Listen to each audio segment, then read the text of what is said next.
আসসালামু আলাইকুম। তো গাইস ছোট্ট একটা ভিডিও নিয়ে আপনাদের মাঝে চলে আসছি। তো গাইস সবাইকে শুভ সকাল। তো গাইস এই যে সকালবেলা উঠছি, আপা আসছে ফার্নিচার মুড়ছে, বাট আমাকে কোনো কাজ করতে দেয় নাই, রেস্টে রাখছে। আমি একটু অসুস্থ, আমি প্রচুর অসুস্থ, বাট আমার সমানে জ্বর ঠান্ডা।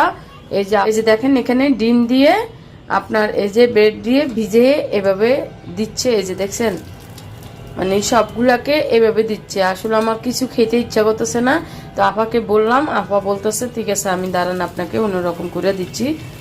এই যে নাস্তা নিয়ে টেবিলে চলে আসছে। এখানে নাস্তা বানাইছে আপা, ব্রেড দিয়ে ডিম দিয়ে একটু সুগার দিছে। আমি বলছি সুগার বেশি দিতে না, তো একটু ধনিয়ার গুঁড়া দিয়ে তারপরে আপনার এই যে তেলের উপরে দিয়ে ব্রেডটা ভাজা দিছে। এখানে পেঁপে আছে, পাকা পেঁপে, আর এখানে গ্রিন টি আছে, এই যে দেখেন। আর এইটা রসুনটা হচ্ছে কি আমার খালা, হেলেনা খালা, তারপরে শাহিদা আপা যখন আমার জ্বর ঠান্ডা হইতো তখন আমার হাতে পায়ে বুকে তারপরে আপনার পিঠে আমাকে দলতো।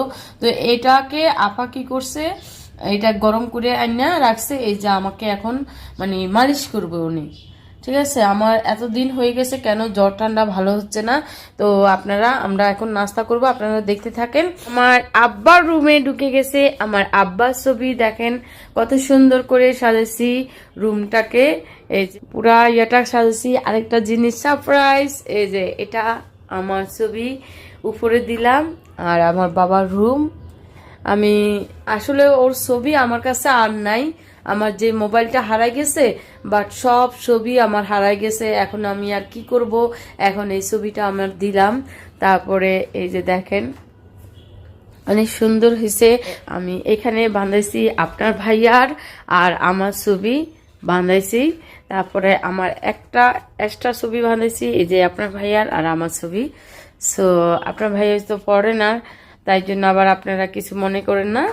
এই যে অনেক সুন্দর হয়েছে, বিউটিফুল হয়েছে। আপনাদেরকে লিভিং রুম এন্ড আমার নেপিউর রুমটা আমি দেখাইলাম আমার। তো গাইস এই যে দেখেন আমরা নাস্তা করে দেন পাকের ঘরে চলে আসছি। তো আপাকে বলছি কি বেশি রান্না করা লাগবে না, একটু কালি জিরা ভর্তা বানাইতে, একটু ডাল ভর্তা বানাইতে।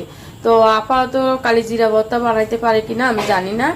তারপরে এখানে এই যে ডাল ভর্তার বসা দিছে, ডাল ভর্তার মধ্যে দিয়ে দিছে আপনার একটু হলুদের গুঁড়া দিয়েছে, একটু ধনিয়ার গুঁড়া দিছে, তারপরে কাঁচামরিচ দিয়ে দিছে, কারণ শুকনো মরিচ আমরা খেতে পারি না।